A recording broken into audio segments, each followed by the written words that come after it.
requested to be seated while our guests are leaving.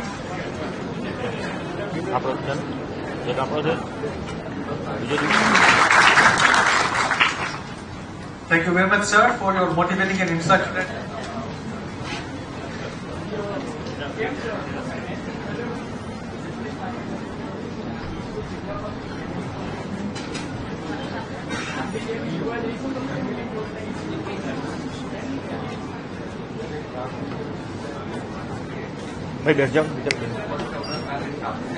આમ ભગવાન ગયા તો એ વખતે શું આપણે તો આપણા માટે તો શ્રદ્ધાનું કેન્દ્ર, આસ્થાનું કેન્દ્ર બધું એટલે આમ કહેવાય છે ને કે રામ જીવ્યા એવું જીવો અને કૃષ્ણ બોલ્યા એવું જીવો. કૃષ્ણએ જે કીધું છે એ પ્રમાણે વર્તવાનું છે, રામે જે પોતે જીવ્યા